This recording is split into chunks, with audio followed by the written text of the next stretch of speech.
নমস্কার, ব্রেকিং বাংলায় আপনাদের স্বাগত। আমি জয়ন্ত মজুমদার। ফের শুভেন্দু অধিকারী বোমা ফাটানোর গল্প ছেড়েছেন বাজারে। এর আগেও তিনি একাধিকবার বোমা ফাটানোর গল্প বলেছিলেন এবং যাতে তৃণমূল একেবারে সাংঘাতিক বিপদের মধ্যে পড়বে তিনি তখন ডেট দিয়েছিলেন, তিনখানা ডেট দিয়েছিলেন, কিন্তু সেই ডেটে বোমা টোমার কিছুই ফাটেনি। তো সেই নিয়ে রাজনৈতিক নেতৃত্ব বা বিজেপি যে নেতারা রয়েছেন রাজ্যে তারা বেশ অস্বস্তিতে পড়েছিলেন, কেউ কেউ সমালোচনা করেছিলেন দিলীপ ঘোষদের মতো যারা নেতারা রয়েছেন। তো তৃণমূলে তখন সমালোচনা করেছিল যে এরকম সব ভুয়ো গল্প উনি বাজারে ছাড়ছেন। তো এবার ভোটের বাজারে শনিবার দিন শুভেন্দু ফের বোমা ফাটানোর গল্প বলেছেন।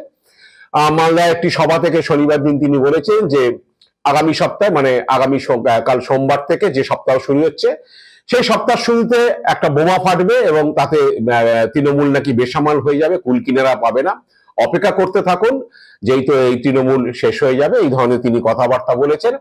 তো সেই নিয়ে যথেষ্ট প্রতিক্রিয়া শুরু হয়েছে রাজনৈতিক মহলে। তো শুভেন্দু অধিকারী এক্স্যাক্টলি কি বলেছেন আমরা একটু শুনে নেব। আগামী সপ্তাহ শুরু হতে চলেছে, আপনারা দেখবেন, আমি বলবো না বিস্তারিত। আগামী সপ্তাহের শুরুতে এমন একটা বোম পড়বে, তৃণমূল বেসামাল হয়ে যাবে, নিশ্চিন্ত থাকুন। তৃণমূল কুল কিরানা পাবে না, সেই ব্যবস্থার দিকে যাচ্ছে, অপেক্ষা করতে থাকুন।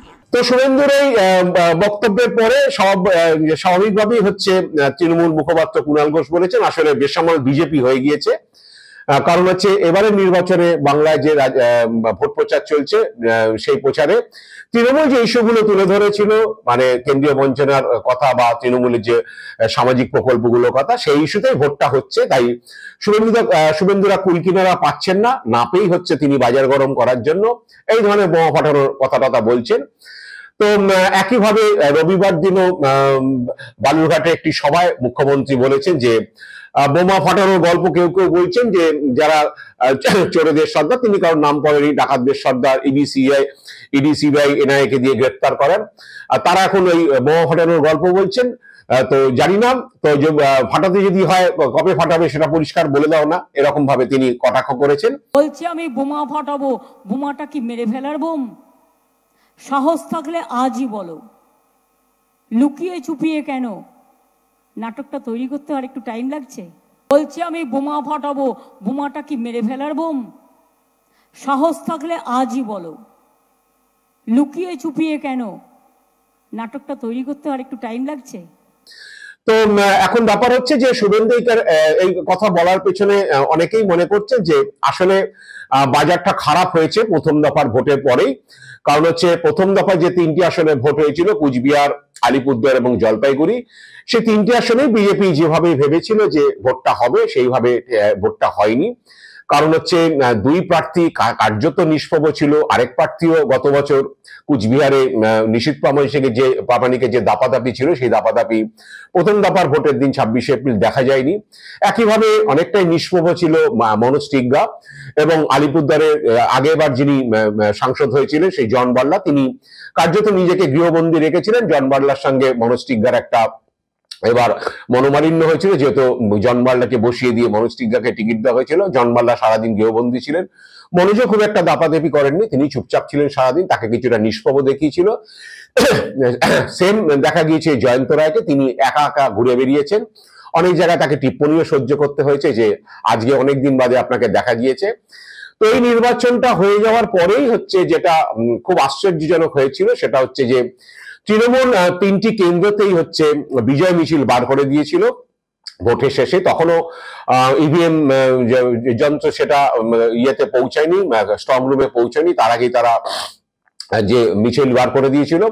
সেই মিছিলে বিজেপি কিছুটা আতঙ্কিত হয়ে পড়েছে, এবং কুচবিহার শহরে বিজেপি কিছুটা মুখ রক্ষার জন্য তাদের অফিসে একটু মিষ্টি আর লাড্ডু টাড্ডু বিলি করেছে ওই পর্যন্ত। কিন্তু তিনটি কেন্দ্রেই তৃণমূল ভোট শেষের পরেই মিছিল বের করে দেওয়ায়, বিজয় মিছিল বের করে দেওয়ায় বিজেপি কিছুটা কি বলে আশঙ্কিত এবং আতঙ্কিত হয়ে পড়ে। তো অনেকে মনে করছেন যে শুভেন্দু অধিকারী দ্বিতীয় দফা থেকে যাতে বিজেপি কর্মীরা কি বলে হতোদ্যম হয়ে না পড়েন, তার জন্য তাদেরকে চাঙ্গা রাখার জন্য এসব বোমা ফাটানোর কথা বলছেন।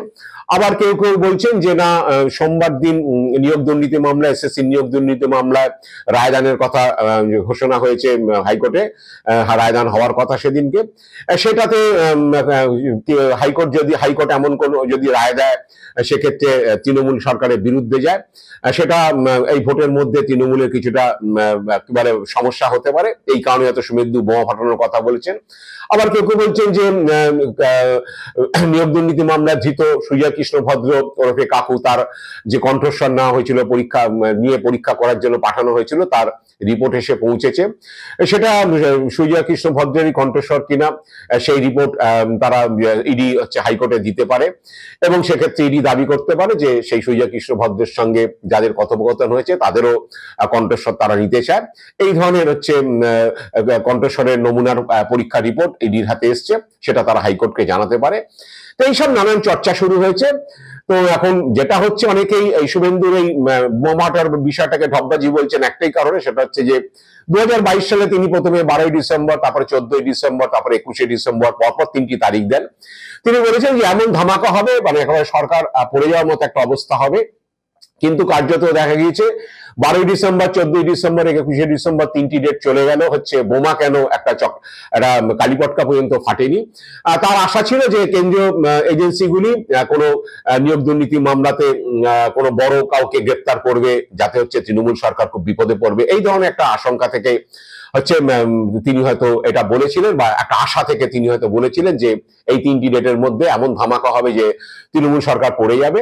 কিন্তু কার্যত কিছুই হয়নি। তখন দিলীপ ঘোষরা কটাক্ষ করে বলেছিলেন যে আমাদের কেন জিজ্ঞেস করছে, যখন সাংবাদিকরা জিজ্ঞেস করছে দিলীপ ঘোষকে যে এরকম বোমা ফাটানোর উনি গল্প বলছেন অথচ কোনো কিছুই ফাটছে না, কি ব্যাপারটা, তখন হচ্ছে যিনি বোমা ফাটানোর তারিখ দিচ্ছেন তাকে গিয়ে জিজ্ঞেস করুন, হ্যাঁ তিনি বলতে পারবেন কেন তিনি তারিখ দিচ্ছেন, আমরা সব তারিখে বিশ্বাসী নই। একইভাবে সুকান্ত মজুমদারও অস্বস্তি পড়েছিলেন শুভেন্দুর এই তারিখ দেওয়া নিয়ে। তো যাই হোক, শুভেন্দু সেই সময় এরকম তারিখ দিয়ে এবং ডেডলাইন বেঁধে দিয়ে বলেছিল যে তৃণমূল সরকার খুব বিপদে পড়বে। আলটিমেটলি কিন্তু কোনো বোমা ফাটেনি, কিছুই হয়নি। সেই কারণে শুভেন্দু এখন বোমা ফাটানোর গল্প বললে অনেকে বিশ্বাস করছে না, কারণ তারা বলছেন যে এটা ঢপবাজি ছাড়া কিছুই না, কারণ ওনার হাতে এখন কোনো অস্ত্র তেমন নেই, তাই তিনি কর্মীদের চাঙ্গা করার জন্য হচ্ছে এইসব ঘটনাগুলো ঘটাচ্ছেন। তারপরে 23 সালের ডিসেম্বর মাসেও একইভাবে শুভেন্দু অধিকারী বলেছিলেন যে বীরভূম নিয়ে, যে সেখানে এমন ধামাকা হবে যে তৃণমূল কেঁপে যাবে, নড়ে যাবে। আসলে তার লক্ষ্য ছিল যে বীরভূমে যে কয়লা পাচার, গরু পাচার মামলা, সেই মামলাতে ইডি সিবিআই এমন কিছু করবে, তৃণমূলে কোনো নেতৃত্ব হয়তো জেলে যেতে পারেন, এরকম একটা আশা থেকে হয়তো তিনি বলেছিলেন। কিন্তু 23শে ডিসেম্বরও সেই আশা তার পূর্ণ হয়নি, সেখানেও কোনো ধামাকা হয়নি বীরভূমে।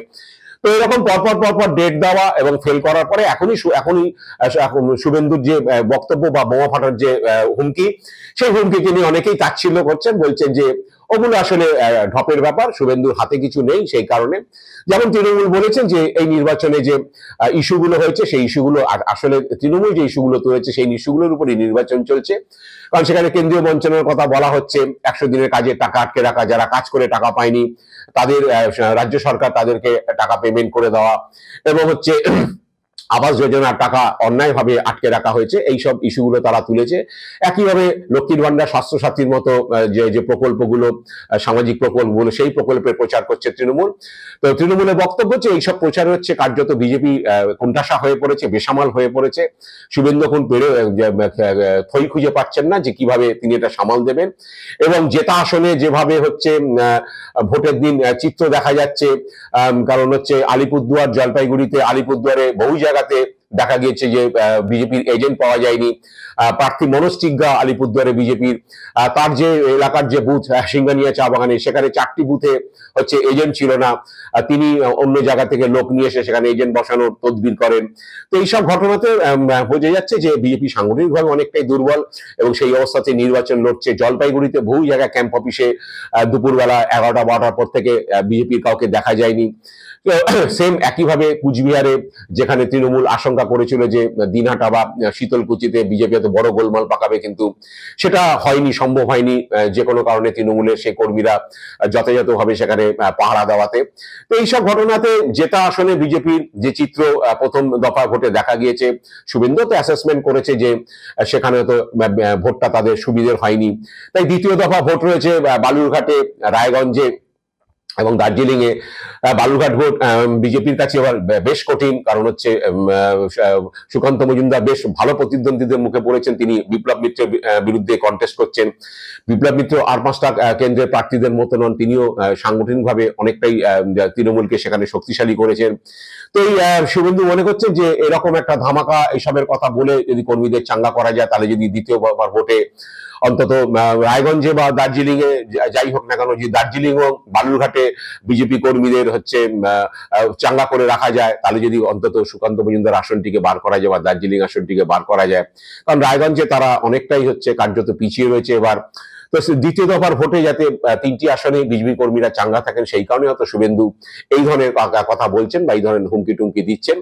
যাই হোক, এখন রাজনৈতিক পর্যবেক্ষক অনেকেই বলছেন যে শুভেন্দু আসলে এতবার হুমকি দিয়েছেন, এত বোমা ফাটিয়েছেন, কোনো জায়গায় বোমা তো নয়, একটা কালীপটকা ফাটেনি। তাই শুভেন্দুর এখন এই কথা, এই বোমা ফাটানোর কথাতে কেউ এখন আর বিশ্বাস করেন না। কারণ তিনি বাজারে এরকম ছেড়ে দেন, আলটিমেটলি যখন হয় না, কারণ একটা মানুষ যখন একবার বলে, দুবার বলে, তখন তার না হলে অনেকে মানুষ হচ্ছে মনে করতে পারেন যে তার হয়তো কোনোভাবে তিনি যে গেস করেছিলেন সেটা হয়তো মেলেনি। কিন্তু বারে বারে যখন তিনি এরকম বলেন এবং সেটা যখন মেলে না, তখন মানুষের মধ্যে সংশয় তৈরি হওয়াটাই স্বাভাবিক, যেটা আর 5 জনের মধ্যে হয়েছে। তো বিরোধী দলরাও, বিজেপি বিরোধী দলগুলো এর সমালোচনা করছেন। এখন দেখা যাক শুভেন্দু অধিকারী যে বোমা ফাটার কথা বলেছেন, অবশ্য তিনি বলেছেন যে আমি বোমা ফাটানো মানে সেই বোমা ফাটানোর কথা বলিনি। সাংবাদিকদের তিনি বলেছিলেন শনিবার যে আমি রাজনৈতিক বোমা ফাটানোর কথা বলেছি, অন্য কোনো বোমা ফাটার কথা বলিনি। এখন সত্যি রাজনৈতিক বোমা ফাটে না অন্য কোনো বিষয়ে বোমা ফাটে, তার জন্য তো আমাদের অপেক্ষা করতেই হচ্ছে যে আদৌ শুভেন্দু ঠিক বলেছেন নাকি সেই আগের 4বারের মতো তিনি যে বলেছেন সেই ঢপবাজি তিনি দিচ্ছেন। আজ এ পর্যন্তই। আপনারা ভালো থাকবেন, সুস্থ থাকবেন। নমস্কার।